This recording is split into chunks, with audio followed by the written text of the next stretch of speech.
안녕하세요. 저는 40 넘어 새로운 사랑을 찾은 늦가기 재혼녀입니다. 저밖에 모르는 남편과 든든한 아들, 그리고 사랑스러운 늦둥이 딸까지 내 가족이 잘 살고 있지만 사실 여기까지 오는데 참 많은 우여곡절이 있었어요. 제 얘기가 누군가에겐 희망이 될 수도 있겠다는 생각에 용기 내 그 이야기를 좀 해보려고요.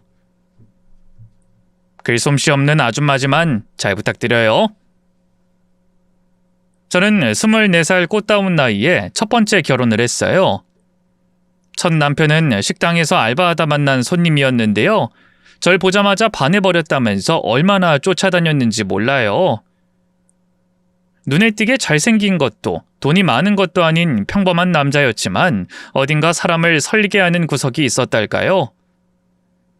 매일 제가 퇴근할 즈음 꽃을 들고 가게 앞에서 기다리는가 하면요. 저를 생각하며 쓴 시라면서 대뜸 남사스러운 글을 읽어주기도 했죠. 순진하기 짝이 없는 꽃 시절이었으니까요. 그것만으로도 홀랑 제 마음을 주고 말았죠. 하지만 막상 결혼에 살림을 합치고 나니 남편의 본 모습이 드러나더군요. 아직도 기억에 생생해요. 첫 다툼은 치약을 짜는 방법이 달라서였어요. 저는 밑에서부터 짜는데 남편은 자꾸만 중간부터 짜기에 제가 좋게 얘기했죠. 여보, 치약은 밑에서부터 짜줘. 그래야 끝까지 다 쓰기 좋지. 고작 그 한마디였어요. 그런데 세상 다정했던 남편이 갑자기 왈칵 성을 내더군요. 치약 좀 내 맘대로 짜면 어떻다고 그런 걸로 벌써부터 잔소리를 해. 나 네 하늘 같은 서방이야. 내가 우스워? 갑자기 얘기가 왜 그리로 튀어. 난 그냥 시끄럽고 나한테 이래라 저래라 하지 마. 그날 유독 뭔가 안 좋은 일이 있었나 보다. 내가 말을 좀 기분 나쁘게 했나 보다. 그렇게 생각하고 넘어가려고 했어요. 하지만 그 뒤로도 남편은 별거 아닌 일로 벌컥벌컥 화를 냈죠. 밥이 너무 질게 됐다고, 혹은 자기가 좋아하는 라면을 떨어지기 전에 안 채워뒀다고, 심지어 제가 잠자리에 적극적이지 않다는 이유로 성을 내기도 했네요. 처음엔 그저 짜증을 쉽게 내는 사람이구나 싶었어요. 하지만 시간이 갈수록 그 짜증은 물건을 던지고 소리를 지르고 제 팔을 거칠게 잡는 폭력으로 변했죠. 변변한 친정도 뭣도 없는 너 같은 여자 나 아니면 누가 받아주겠어? 어? 나니까 너 데리고 사는 거야. 제가 어릴 때 일찍이 부모님을 여의고 친척집을 전전하며 산 터라 남편 외엔 기댈 수 있는 가족이란 게 없었거든요. 그래서 남편의 거친 말과 행동에도 차마 이혼할 생각을 못했어요. 요즘 젊은 친구들 말로 가스라이팅이라고 하나요? 남편에게 약간 세뇌를 당해 그래, 누가 나같이 아무것도 없는 여자를 받아주겠어. 그나마 이 사람이니까 날 데리고 살아주는 거지. 하는 잘못된 생각에 갇혀 있기도 했네요. 하지만 남편과의 사이에서 아들이 태어나면서 상황이 달라졌어요. 남편의 가정폭력이 어린 아들에게도 향하기 시작했거든요. 그쯤에 남편은 사업을 하겠다는 핑계로 다니던 회사도 그만두고 집에만 있었고요. 어쩔 수 없이 제가 식당 일을 하며 근근히 먹고 살고 있었는데요. 어느 날 늦은 시간까지 일하고 집에 돌아와 보니 아직 2돌도 안 된 아이가 방 한켠에서 혼자 숨죽인 채 울고 있더라고요. 남편은 소파에 누워 TV만 보고 있었고요. 여보, 애가 울고 있는데 뭐 하는 거야? 밥은 먹였어? 기저귀는? 팍씨! 그딴 걸 내가 알게 뭐야. 애새끼 조용히 시키는 건 네가 할 일이지. 어디 하늘 같은 서방한테. 일을 그만둔 뒤로도 육아나 살림엔 일절 관여하지 않는 남편이었어요. 서운했지만 일단 우는 아이부터 달래려고 안아들었는데요. 아들의 조망만한 얼굴 한쪽이 벌겋게 부어있는 게 아니겠어요? 그 순간 저는 소름이 끼쳤어요. 당신 설마 승용이 때린 거야? 시끄럽게 빽빽 울어대서 교육 좀 시켰지. 확실히 매가 약이야. 얻어맞으니까 바로 조용해지대. 그걸 지금 말이라고 해? 이 어린애를 때릴 데가 어딨다고? 조용히 안 해? 네가 요즘 안 맞아서 기어오르지? 어? 어린 아들에게까지 손찌검을 해놓고 남편은 아무런 죄책감도 없어 보였어요.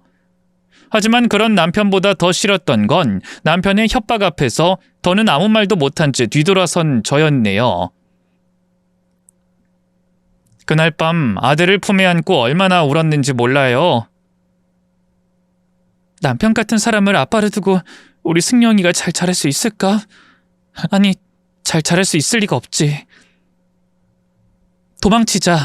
내 인생은 망쳤어도 우리 아들 인생까지 망치게 할 순 없어. 다음 날 날이 밝자마자 바로 아들을 안고 도망쳐 나왔어요. 아무 연고 없는 지방으로 내려가 조그만 월세방을 얻고 무작정 길거리에서 김밥을 팔기 시작했죠. 어린 아들을 등에 업고 할 수 있는 일이 많지 않았거든요. 말도 못하게 힘들었어요. 새벽같이 일어나 재료 준비를 하고 김밥을 말고 직장인들 출근 시간에 맞춰 거리로 나가 김밥을 팔았죠. 아들은 고생하는 엄마 마음을 아는지 잘 울지도 않았어요. 방긋방긋 웃으며 혼자서도 잘 놀아 손님들의 예쁨을 독차지했죠. 고된 노동에 살이 쪽쪽 빠지고 손은 늘 물에 불어 있었지만 그래도 행복했어요. 적어도 아무도 저와 아들을 때리지 않았으니까요. 딱 한 가지 불안 요소가 있다면 남편이 언제 저희 모자를 찾아낼지 모른다는 거였는데요. 그것도 몇 년 안가 해결됐어요. 도망친 지 딱 2년째 되던 해 남편이 교통사고로 세상을 떠났거든요. 술 먹고 무단횡단을 하다가 사고를 당했다고 하더군요. 병원 영안실에서 남편의 시신을 확인할 때도 장례를 치를 때도 그 이후로도 저는 눈물 한 방울 흘리지 않았어요. 시어머니가 독한 년이라며 제 뺨을 후려쳐도 꼿꼿하게 서 있기만 했네요. 솔직히 그런 쓰레기 같은 인간 잘 죽었다고 생각했어요. 그런 인간에겐 제 눈물 한 방울도 아까웠죠. 남편의 장례를 치르고 처음으로 온전히 두 다리 뻗고 편안하게 잠들 수 있었던 것 같아요. 그전까진 언제 남편이 찾아올지 모른다는 공포로 늘 신경이 곤두서 있었거든요. 어쨌든 이후 저는 아들만 바라보며 살았어요. 오직 아들만이 제 삶의 이유이자 목적이었죠. 그땐 꿈에도 몰랐어요. 30대 끝자락에 또다시 새로운 사랑이 찾아올 줄은. 친구 연락으로 참석한 술자리에서 한 남자를 만난 게 그 시작이었어요. 사실 그 자리도 친구가 일만 하지 말고 사람 좀 만나라며 억지로 끌고 간 자리였거든요. 그냥 소소한 술자리인 줄 알았는데 무슨 사업가들이 주최하는 자선 파티라며 가게 전체를 대관한 데다 생각보다 사람도 많아서요. 내성적이고 소심한 성격이었던 저는 구석에서 말 한마디 없이 조용히 앉아 있었죠. 그런데 어느 순간부터 자꾸만 누군가의 시선이 느껴지더라고요. 고개를 들어보니 제 맞은편에 앉은 한 남자가 저를 조용히 보고 있었어요. 눈이 마주치자 그가 말했죠. 저기 혹시 혼자 오셨나요? 아니요. 친구랑 같이 왔어요. 박애란이라고. 애란 씨 친구분이군요. 반갑습니다. 전 애란 씨 회사 거래처인 땡땡산업 운영하고 있는 김송주라고 합니다. 네. 저는 임미연이라고 합니다. 어색하게 첫 인사를 나눈 뒤 그가 자연스럽게 술을 권했어요. 거절할까 생각도 했지만 이런 자리에까지 와서 빼는 건 예의가 아닐 것 같아 함께 술잔을 부딪혔죠. 그러면서 이런저런 대화도 나눴는데요. 웬걸? 생각보다 대화가 너무 잘 통하더라고요. 그럴 수밖에 없었어요. 그 사람 역시 저와 마찬가지로 취미가 독서와 영화 감상이었고요. 사람 많은 자리를 썩 좋아하지 않더라고요. 사실 저도 애란 씨가 억지로 끌고 나와서 온 거예요. 그렇게 말하며 멋쩍게 웃는 그 사람을 본 순간 뭐랄까 기분이 좀 이상하더라고요. 뭔가 마음이 말랑말랑해지는 기분? 거기에 술도 몇 잔 오가니 자연스레 대화에 웃음이 묻어나오더군요. 이성과 그런 즐거운 시간을 보낸 건 정말 오랜만이었죠. 하지만 그런 분위기 속에서도 저는 스스로에게 경계심을 풀지 않으려 애썼어요. 전 남편에 대한 상처가 아직 클 때였으니까요.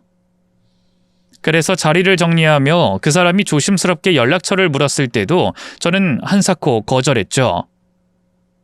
죄송해요. 연락처를 드리는 건 좀...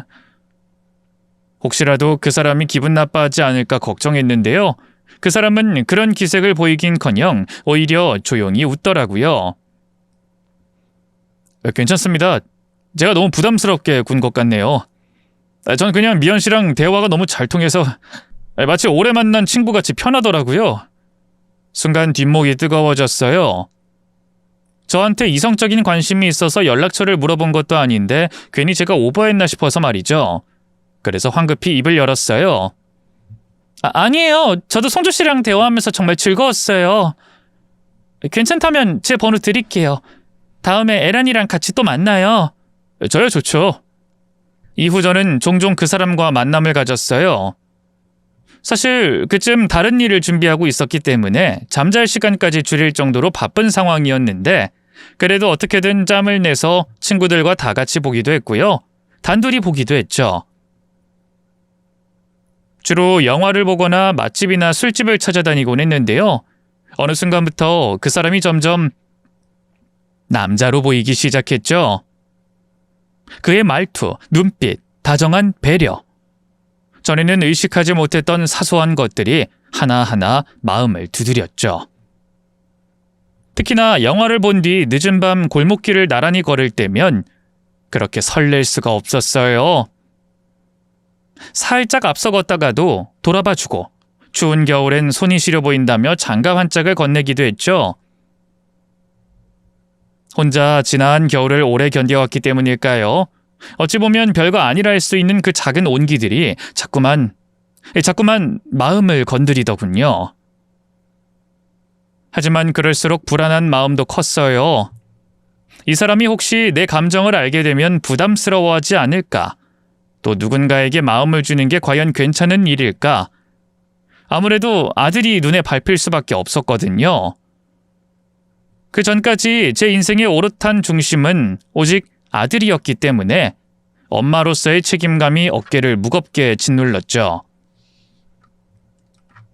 그 사람과의 만남이 잦아질수록 문득문득 아들이 떠오르곤 했어요. 혹시 아들이 알게 되면 어떻게 생각할까? 엄마인 내가 이런 감정을 가져도 되는 걸까? 밤이면 스스로를 자책하며 베개를 끌어안고 눈을 감았네요. 그렇게 그에게 더 다가가지도 못하고 그렇다고 멀어지지도 못한 채 얼마나 시간이 지났을까요? 나이 앞자리가 4로 바뀔 무렵 그 사람에게서 연락이 왔어요. 미연 씨, 혹시 이번 주말에 시간 괜찮으세요? 요즘도 많이 바쁘죠? 일 때문에. 네, 그렇긴 한데 이번 주말엔 괜찮아요. 왜요? 같이 영화 보려고요? 아니요, 영화는 다음에요.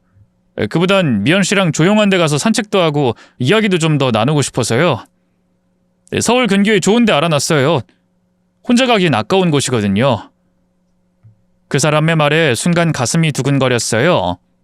왠지 이번 약속은 평소와 다른 무언가가 있다는 예감이 들었거든요.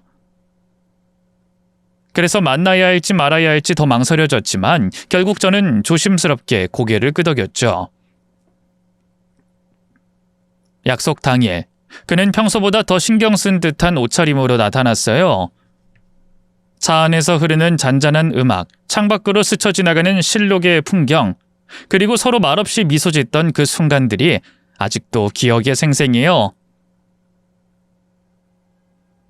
도착한 곳은 작고 한적한 호숫가였어요. 사람 하나 없는 그곳을 나란히 걷다가 벤치에 앉아 따뜻한 커피를 마시며 이런저런 이야기를 나눴죠.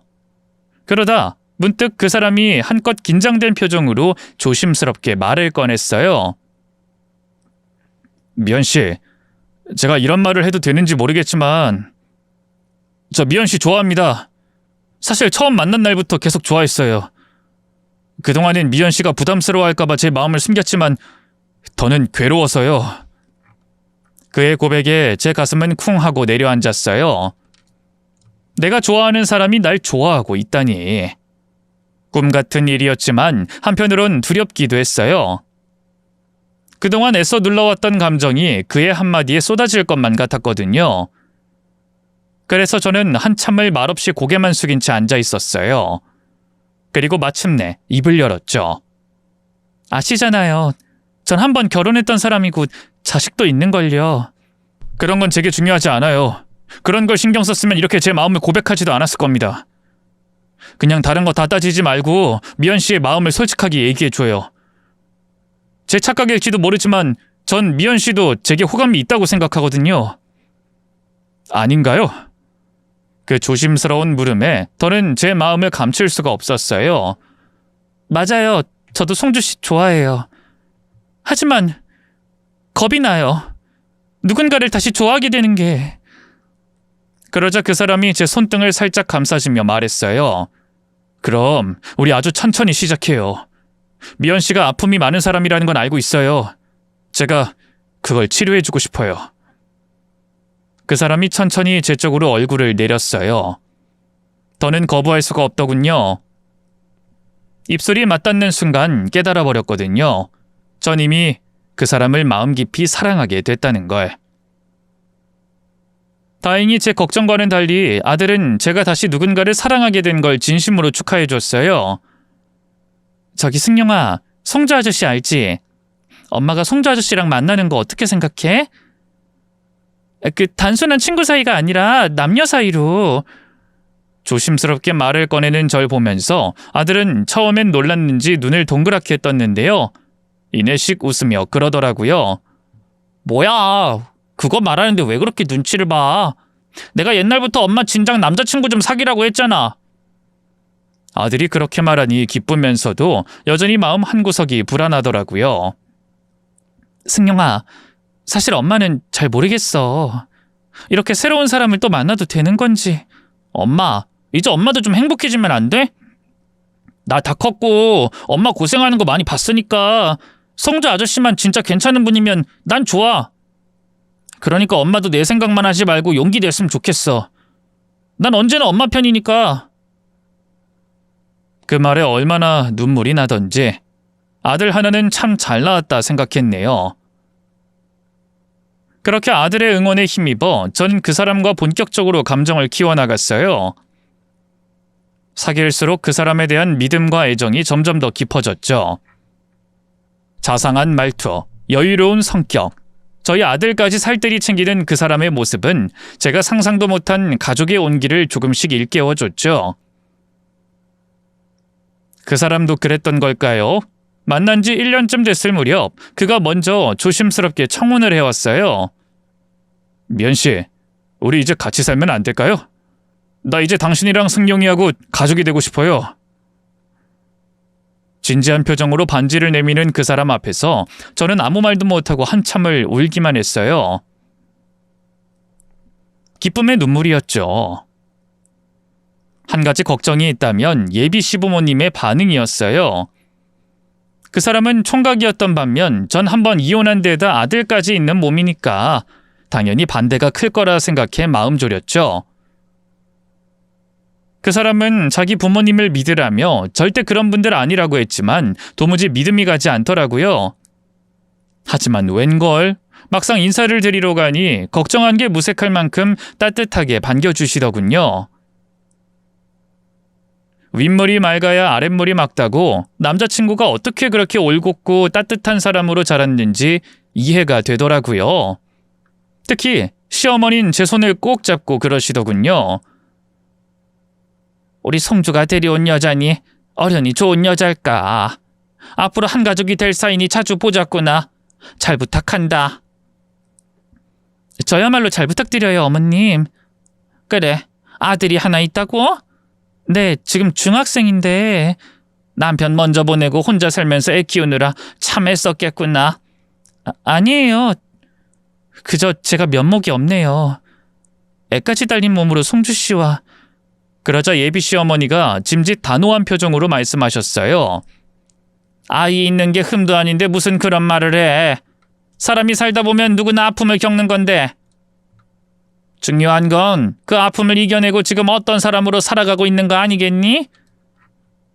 난 우리 송주가 자식까지 있는 여자를 선택했다는 게 오히려 기특하더라. 그만큼 네가 우리 송주에게 좋은 사람이란 뜻 아니겠니? 그 말씀에 저는 또 한 번 울컥해 눈물을 삼켜야 했어요. 어떻게 이런 따뜻한 말을 해주실 수 있을까 싶더군요. 그동안 제 아픔을 부끄러워하며 웅크리고 살았던 시간이 그 한마디에 스르르 녹아내리는 것만 같았어요. 그렇게 시부모님과의 첫 만남은 예상보다 훨씬 따뜻하게 마무리됐고요. 얼마 지나지 않아 상견례도 진행됐어요. 말이 상견례지 저는 부모님도 일찍 돌아가셨고 의지할 만한 친척 어른들도 안 계셔서요. 그냥 저랑 저희 아들 그리고 예비 남편과 예비 시가족들이 함께 가볍게 식사하는 자리를 마련했죠. 그 자리엔 예비 시부모님뿐 아니라 시동생 부부도 참석했는데요. 예비 남편과 2살 더 어린 시동생은 외모도 그렇고 성격도 그렇고 아주 남편과 판박이더라고요. 낯은 많이 가리는 것 같아도 저를 진심으로 환영해 주는 게 느껴졌죠. 그런데 문제는 시동생의 아내, 그러니까 예비 동서였어요. 저보다 무려 10살이나 어린 친구였는데요. 저를 보는 시선이 뭐랄까 좀 사납고 차갑더라고요. 처음엔 그냥 기분 탓이라고만 생각했는데요. 식사가 마무리될 쯤 갑자기 예비 동서가 그러더군요. 형님, 저희 아주버님 만난 곳이 잘 나가는 사업가들 모임에서였다면서요? 혼자 애 키우느라 바쁘셨을 것 같은데 그런 곳은 또 어떻게 알고 가셨대요? 아, 그게 친구가 같이 가자고 해서. 에이, 마음의 여유가 없으면 친구가 가자고 해도 그런데 못 가죠. 형님은 진작부터 새로운 사람을 만날 준비를 하고 계셨었나 봐요. 네? 그게 무슨... 아니 전 이이가 먼저 죽는다고 해도 다른 남자 못 만날 것 같거든요. 내 인생의 동반자로 선택한 사람이 떠났는데 어떻게 다른 사람한테 또 마음을 줘요? 더군다나 둘 사이에 애까지 있는데. 당신 갑자기 무슨 말 하는 거야? 그만해! 듣다 못한 예비 시동생이 동서를 말렸는데요. 동서는 아랑곳 않고 계속 입을 놀리더군요. 왜? 좀 그렇잖아.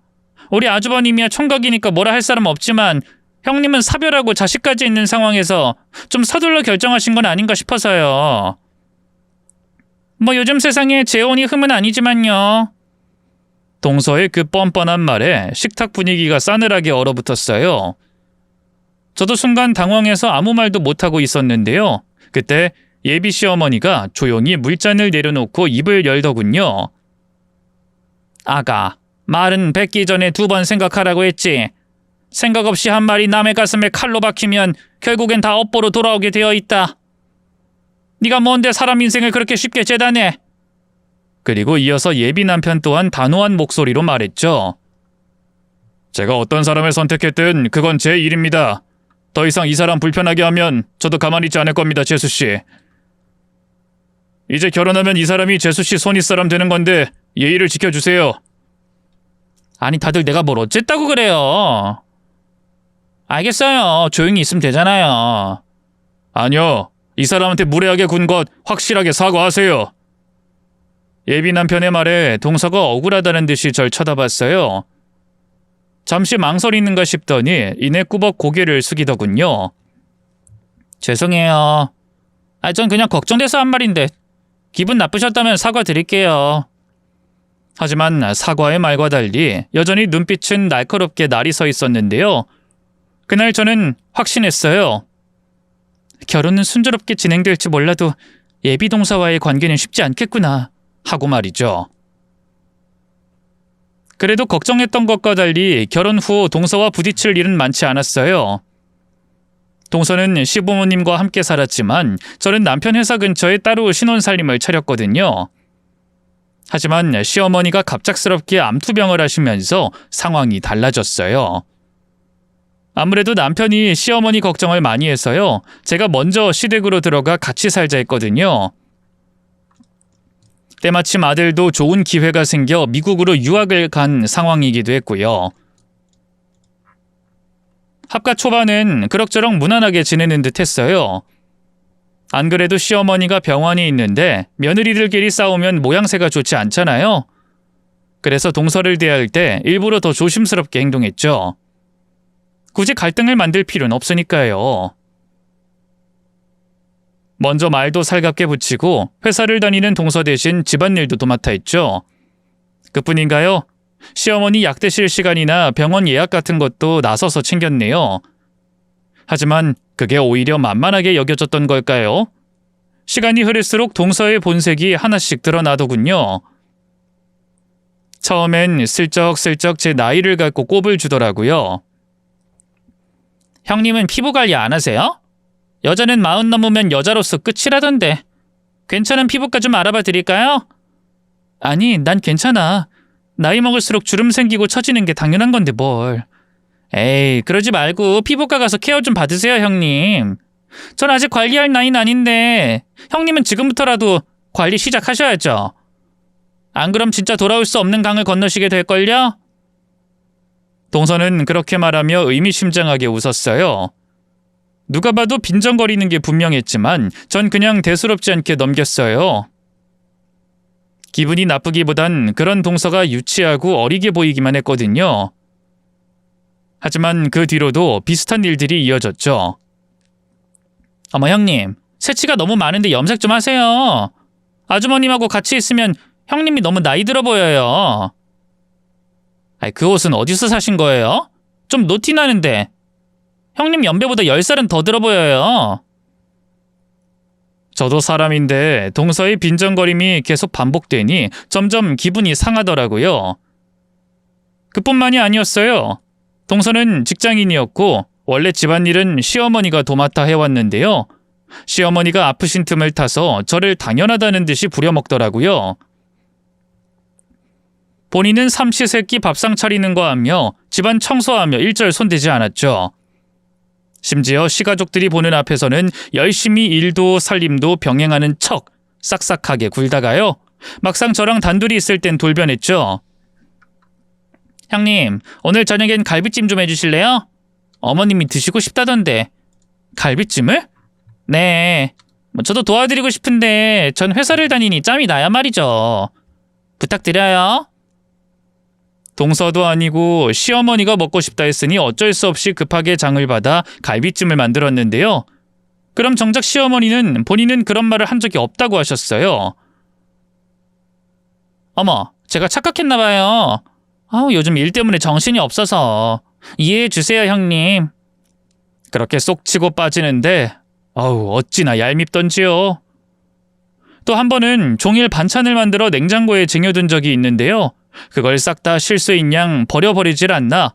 시어머니 병원 예약을 잘못 잡아놓고는 그게 제 실수인 양 몰아세우질 않나. 얘기하자면 끝도 없었네요. 맘 같아선 시부모님이나 남편에게 다 얘기하고 싶었는데요. 아랫사람 허물을 너무 일러바치는 느낌이 들어서 저어대기도 하고, 그래도 가족이 될 사람인데 잘 지내고 싶다는 마음이 있기도 했어요.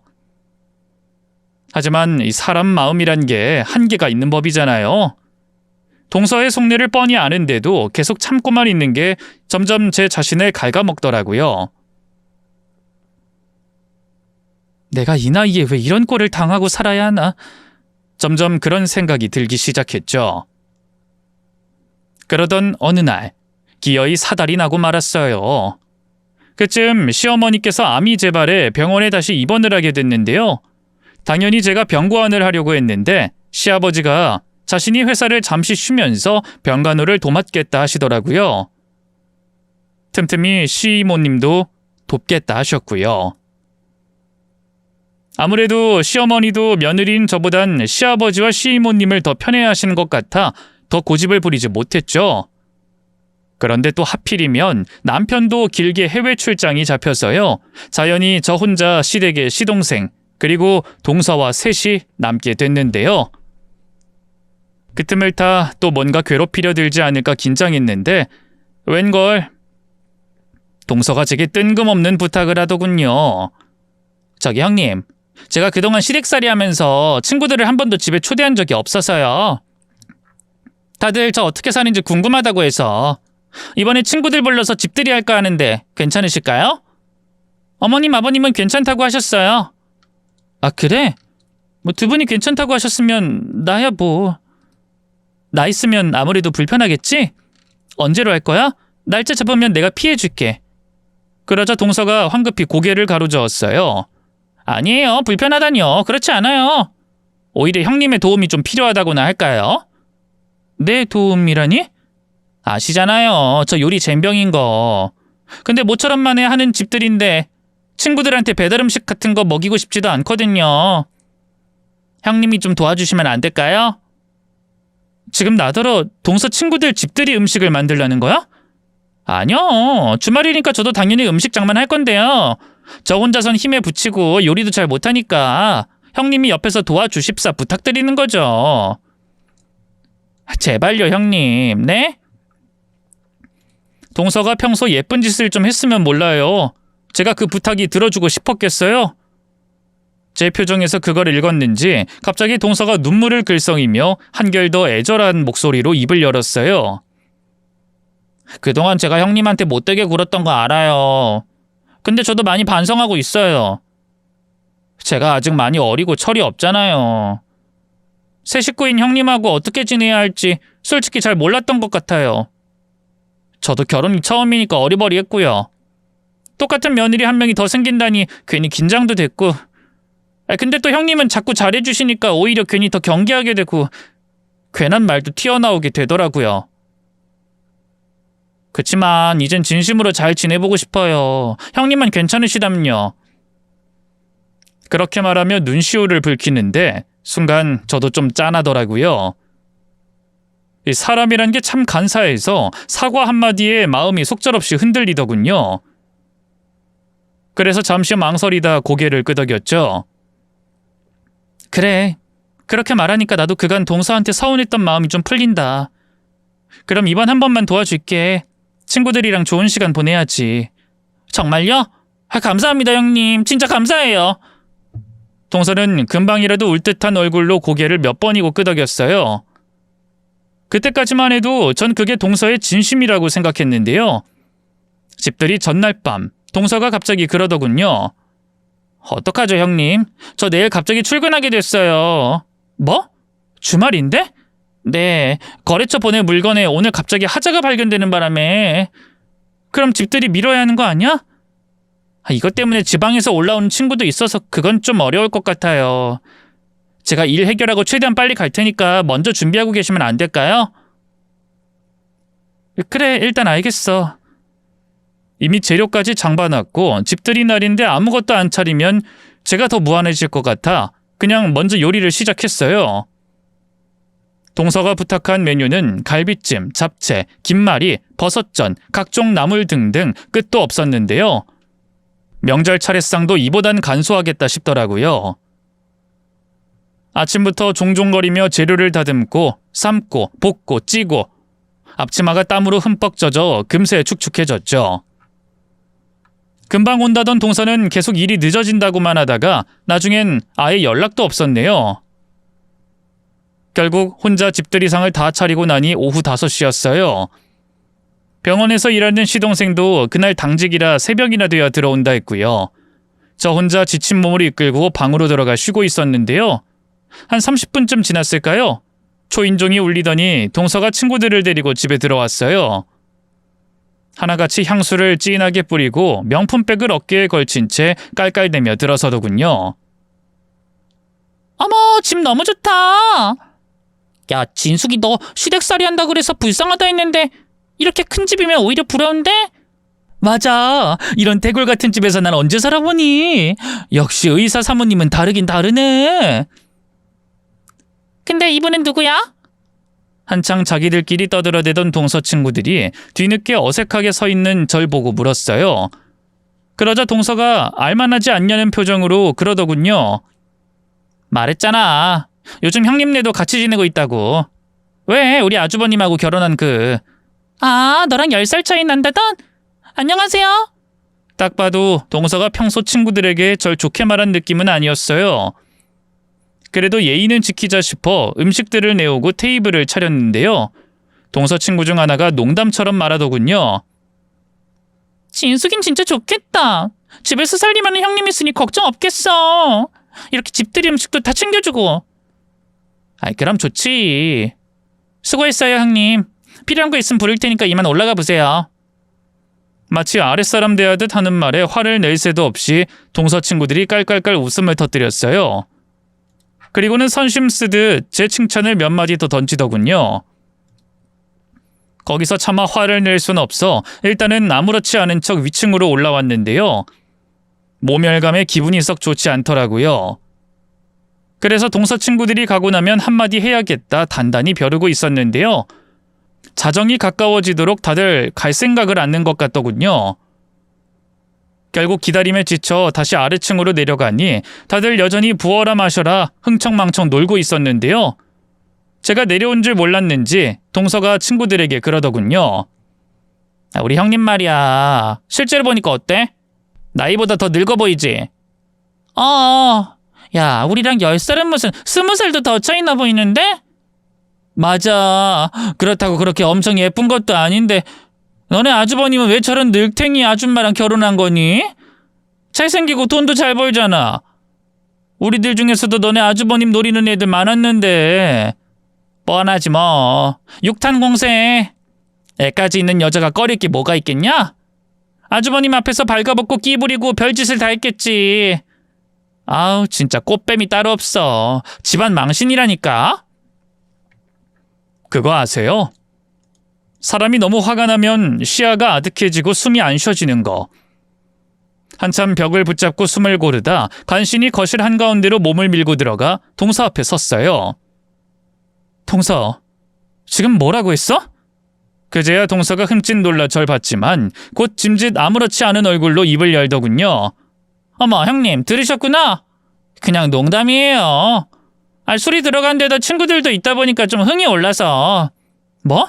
농담? 흥이 올라? 지금 장난해? 난 아무리 술에 취해 흥이 올라도 내 가족을 그렇게 꽃뱀이라는 등 육탄 공세를 했다는 등 차마 입에 담지도 못할 말로 욕보이진 않아. 그거 결국엔 자기 얼굴에 침 뱉기라는 걸 왜 몰라? 친구들 앞에서 면박을 주니 자존심이 상했던 걸까요? 동서의 얼굴이 울그락불그락해진다 싶더니만 갑자기 빽 소리를 지르더군요. 농담이란데 왜 이렇게 진지하게 따져대? 누가 늑탱이 아니랄까봐 짜증나게 분위기 깨고 있네. 동서, 지금 나한테 반말하는 거야? 술 들어갔으니 어느 정도 감안은 하는데 그래도 내가 손윗 사람인데 정신 좀 챙기지 그래? 오늘 일 때문에 출근한다고 그래서 내가 음식 준비 다 해줬는데 고맙다 미안하다 말 한마디 없고 아랫사람 부리듯이 굴던 것도 그렇고 천박하게 자꾸 본성 드러내지 마. 그 순간 동서의 얼굴이 확 굳더니 이성을 잃은 듯한 표정으로 일어났어요. 뭐? 천박? 꽃뱀년이 어디서 감히? 너 자꾸 네가 나랑 똑같이 이 집 며느리로 들어온 줄 아는 모양인데 웃기지 마. 애 딸린 재혼녀 주제 그게 가당키나 해? 넌 이 집 무소리로 들어온 거야. 이제 어머님 아프시니까 집안일은 다 네가 하는 게 당연한 거라고. 뭐? 동서 정말 말 그따위로밖에 못해? 뭐가? 아주버님 돈 보고 들러붙었으면 이 정도 숨은 각오하고 왔을 거 아니야. 더 길게 말 섞고 싶지도 않으니까 얼른 가서 사인 설거지나 해. 주제도 모르고 어딜 자꾸 입을 대? 동서가 주방으로 뛰어들어가더니만 고무장갑과 걸레를 가져왔어요. 그리고 피할 새도 없이 제 얼굴을 향해 집어던지더군요. 고무장갑은 빗 맞았지만 젖은 걸레가 뺨에 착하고 붙었어요. 그 끈적하고 역한 냄새에 정신이 번쩍 들더군요. 저는 동서를 봐주면 안 되겠다는 생각이 들더라고요. 저는 동서를 정면으로 바라보며 말했어요. 내가 우리 그이 돈 보고 들러붙었다고? 확 달라진 제 표정 때문일까요? 동서가 짐짓 당황한 표정으로 말을 더듬더군요. 그래, 사실이잖아. 너 내가 진짜 전업주부인 줄만 아는구나. 그동안 굳이 말할 필요 없겠다 싶어서 얘기 안 했는데 내가 우리 그이랑 왜 사업가 모임에서 만났겠니? 나도 사업하고 있거든. 돈도 내가 그 사람보다 더 많아. 어머님 아버님이 괜히 날 예뻐하는 줄 알아? 그건 한치의 거짓도 없는 사실이었어요. 한때는 거리에서 김밥을 팔고 식당에서 굳은 일을 도맡아 할 때도 있었지만요. 아들이 어느 정도 크고 통장에 조금씩 돈이 모이기 시작하면서 저도 제 인생을 준비해야겠다는 생각이 들더라고요. 그렇게 시작한 일이 바로 민간조사 전문 컨설턴트였어요. 속된 말로 흥신소였는데요. 좀 더 규모 있고 체계적인 회사라고나 할까요? 전 남편과의 일로 얻은 경험을 바탕으로 관련 자격증을 하나하나 따기 시작했죠. 누구 하나 가르쳐준 사람도 없었지만 악착같이 배웠어요. 그렇게 몇 년을 꼬박 매달린 끝에 이 업계에선 나름 알아주는 전문가가 됐고요. 지금은 재산 분할이나 상간소송, 위자료 청구 같은 복잡한 민사소송 자문까지 도맡는 컨설팅 회사로 성장했죠. 시부모님을 제외한 다른 시댁 식구들한텐 그저 회사 다니다 그만뒀다고만 말했어요. 이미 회사 운영은 전문 경영진들에게 넘긴 상태였고 저는 주주로서 배당금만 받고 있었거든요. 물론 그 배당금 액수만 1년에 억소리가 날 정도였지만요. 이 모든 사실을 차분하게 설명해 주자 동서는 당혹감을 감추지 못하더군요. 온몸을 덜덜 떨더니만 급기야 현실 부정을 하더라고요. 말도 안 되는 소리 하지 마. 니까지 꽃뱀년이 그렇게 큰 회사를 만들었다니 내가 믿을 것 같아? 그렇게 우긴다고 내가 너보다 돈 많이 벌고 잘 나가는 여자라는 게 달라지진 않거든? 그쯤하고 당장 사과해. 내가 참는 것도 한계가 있어. 제가 자기 생각과는 다른 사람이라는 걸 알게 되자 그제야 겁이 좀 난 걸까요? 동서는 하얗게 질린 얼굴로 어쩔 줄 몰라 했어요. 하지만 친구들이 자기를 숨죽인 채 지켜보고 있다는 걸 깨닫자마자 다시 빽 소리를 지르더군요. 참나, 네가 안 참으면 뭐 어쩔 건데. 웃기고 있네.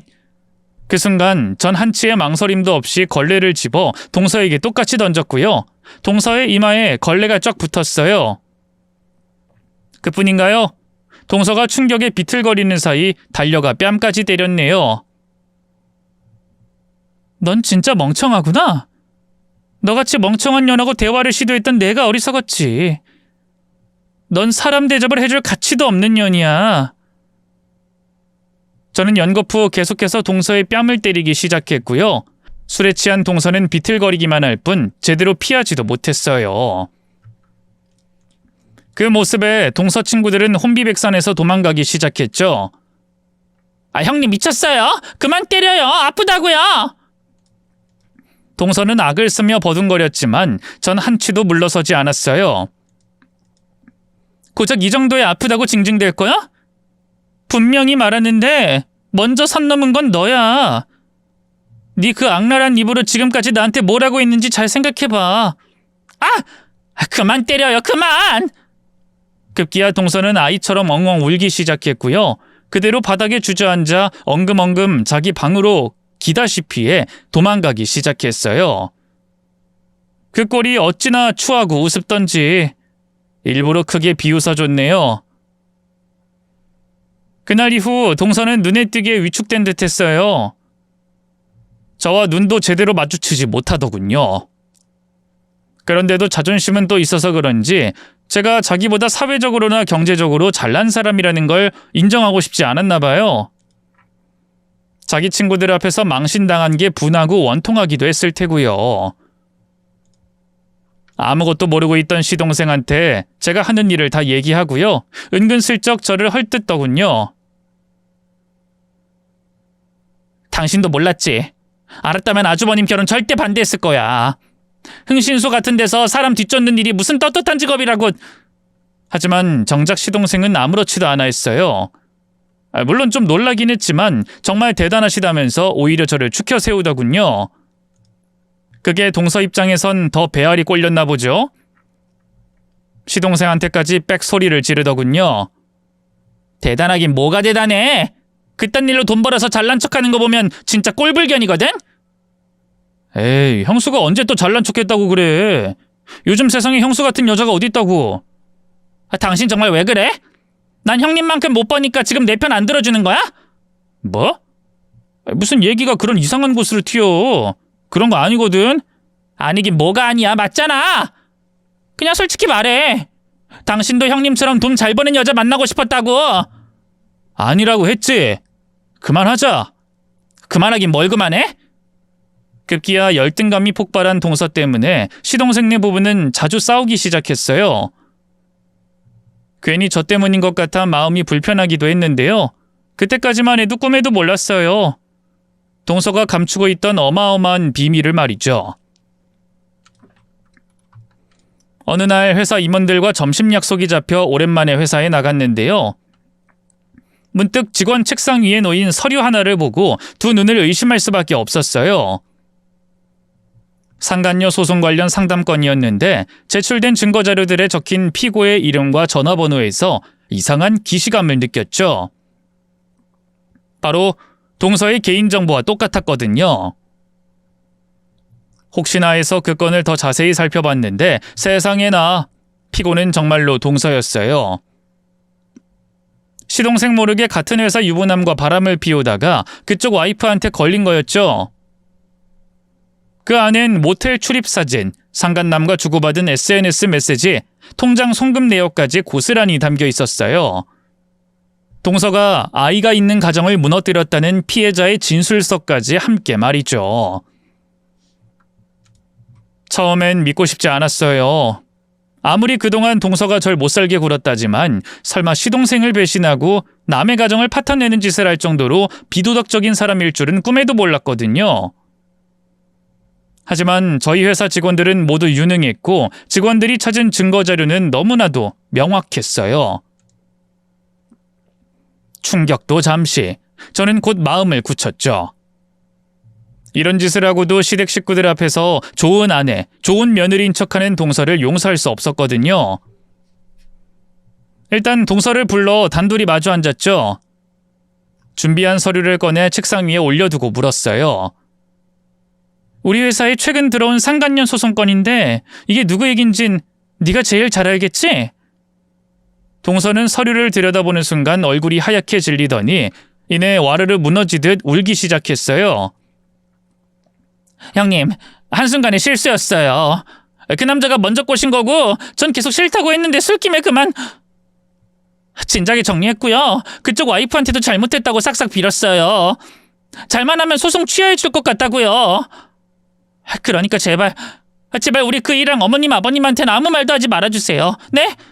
제가 이렇게 빌게요. 동서는 어지간히도 절박했는지 무릎까지 꿇고 빌기 시작했어요. 하지만 전 단호하게 고개를 저었어요. 네가 그동안 날 괴롭히고 못살게 굴었던 건 그래, 뭐 내가 100번 양보해서 네가 빌면 용서해 줄 수 있어. 하지만 이 일은 그럴 수 없지. 넌 서방님은 물론이고 어머님 아버님까지 욕보이고 배반한 거야. 그리고 네가 무너뜨린 가정은 누가 회복해주는데? 잘못을 빌려면 내가 아니라 최소한 네가 배신한 사람들에게 빌어야지. 용서도 그 사람들이 결정할 문제고. 가족들에겐 전부 사실대로 말할 거니 그리 알아. 형님, 잠시만요. 형님! 동서는 다급하게 절 붙잡았지만 전 매몰차게 그런 동서를 뿌리치고 자리를 떴어요. 그리고 그날 밤 시어머니, 시아버지가 아직 병원에 계셔서 일단은 시동생과 남편에게만 먼저 알렸죠. 말도 안 돼요. 그 사람이 물론 철부지고 어린애 같은 면이 있긴 하지만 설마 저를 두고 외도를 하다니. 시동생 역시 처음엔 충격을 받아서 동서의 배신을 믿지 못했는데요. 제가 보여준 적나라한 증거 앞에서 결국 고개를 떨구더군요. 동서는 결국 시동생에게 이혼당했어요. 물론 유책 사유와 상관없이 재산은 나눠야 했지만 그것도 결국 상간녀 소송으로 인한 위자료와 손해배상금으로 전부 날려버렸고요. 바람난 남자 와이프가 회사에도 이 사실을 알리는 바람에 해고당했다고 하더군요. 동서는 집안 망신이라며 지금 본가에서도 쫓겨난 상태고요. 남의 집 가정부 일을 하며 근근히 살아가고 있다고 들었어요. 잘난 척 거들먹거리며 살았던 여자의 말로 치곤 너무도 비참했죠. 하지만 그건 스스로 자초한 일이니까요. 그 어떤 연민도 들지 않네요. 반면 저는 누구보다 잘 살고 있어요. 남편은 여전히 변함없이 성실하고 가정적이고요.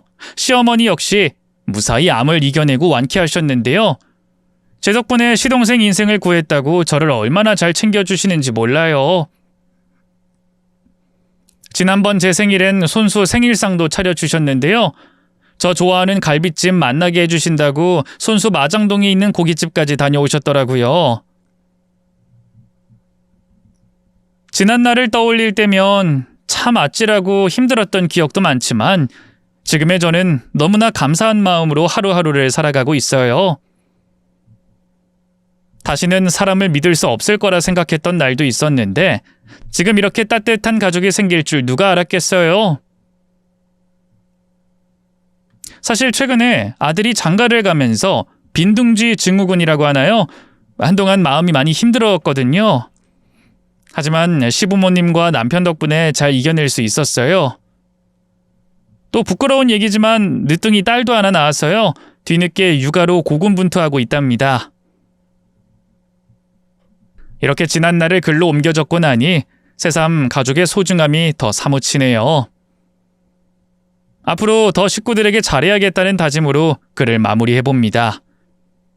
긴 얘기 들어주셔서 고맙습니다. 모두 건강하세요.